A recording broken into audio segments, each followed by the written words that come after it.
ಕೋಷ್ಟ ಕೋಷ್ಟ ಅಂತ ನಾವೊಂದು ಹೇಳ್ತೀವಿ. ಡೈಜೆಸ್ಟಿವ್ ಟ್ಯೂಬ್ ಡೈಜೆಸ್ಟಿವ್ ಟ್ರ್ಯಾಕ್ಟ್ ಅಂತ ಏನ್ ಹೇಳ್ತೀವಿ, ಅದಕ್ಕೆ ಕೋಷ್ಟ ಅಂತ ಹೇಳ್ತೀವಿ.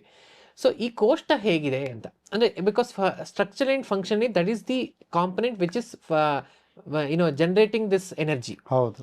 ಸೊ ಅದಕ್ಕೆ ಕೋಷ್ಠ ಅಂತ ಹೇಳ್ತೀವಿ. ಈ ಕೋಷ್ಠನಲ್ಲೂ ಅದೇ 4 ವಿಧ ಇದೆ. ಯಾವುದು ಅಂದ್ರೆ ಕೋಷ್ಠ ಕ್ರೂರೋ ಮೃದುಹು ಮಧ್ಯ ಸಮೈಹಿ ಸ್ಯಾತೈ ಸಮೈರಪಿ ಅಂತ.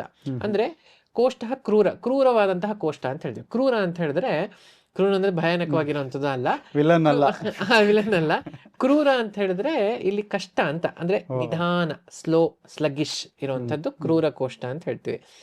ಅಂದ್ರೆ ಒಂದಷ್ಟು ಜನಕ್ಕೆ ನೀವು ಎಷ್ಟಾರು ನೀರು ಕುಡೀರಿ ಅಥವಾ ಎಷ್ಟಾರು ಇದು ಮಾಡಲಿ, ಬೆಳಗ್ಗೆ ಎದ್ದಿದ ತಕ್ಷಣ ಮೋಷನ್ ಆಗುವಂತಹ ಒಂದು ಪ್ರಕ್ರಿಯೆ ಇರೋದಿಲ್ಲ, ಅಂದ್ರೆ ಮಲ ವಿಸರ್ಜನೆ ಆಗೋದಿಲ್ಲ. ತುಂಬಾ ಜನಕ್ಕೆ ಈ ಕಾಫಿ ಕುಡಿಯೋದೇ ಅದಕ್ಕೋಸ್ಕರ ಅವರು ಕಾಯ್ತಾ ಇರ್ತಾರೆ, ಎಲ್ಲರೂ ಬಿಸಿ ಬಿಸಿ ಕಾಫಿ ಕುಡಿಯೋವರೆಗೂ ಅವ್ರಿಗೆ they don't go to toilet.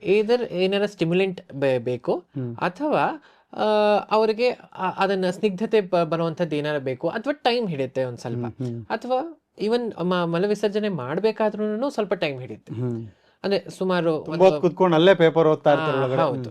So ಆ ತರ ಫೀಚರ್ಸ್ ಇದೆ ಅಂತ ಹೇಳಿದ್ರೆ ಖಂಡಿತವಾಗಿ ಅವ್ರಿಗೆ ಕ್ರೂರ ಕೋಷ್ಠ ಇದೆ ಅಂತ ಅರ್ಥ. ಅಂದ್ರೆ ನನಗೆ ಅರ್ಥ ಮಾಡ್ಕೊಳ್ಳೋ ಇದ್ರಲ್ಲಿ ಕೇಳೋದಾದ್ರೆ, ನೀವೊಂದು 2 ನಿಮಿಷ 3 ನಿಮಿಷದಕ್ಕಿಂತ ಜಾಸ್ತಿ ನಾವು ವಾಶ್ರೂಮ್ ಅಲ್ಲಿ ಕೂತ್ಕೋಬಾರ್ದಲ್ವಾ? ಅಂದ್ರೆ ತುಂಬಾ ಹೊತ್ತೊಂದು 5 ನಿಮಿಷ 10 ನಿಮಿಷ ಅದ್ರ ಬಾರಿ ಆಚೆಗೆ ಬರಲ್ಲ ಅಂದ್ರೆ ಕರೆಕ್ಟ್, ಸಮಥಿಂಗ್ ಇಸ್ ಪ್ರಾಬ್ಲಮ್ ಅಂತ. ನ್ಯಾಚುರಲ್ ಆಗಿ ಅದು ಅರ್ಜ್ ಕ್ರಿಯೇಟ್ ಆಗ್ಬೇಕು, ಅಂದ್ರೆ ಇದಕ್ಕೆ ವೇಗ ಅಂತ ಹೇಳ್ತೀವಿ.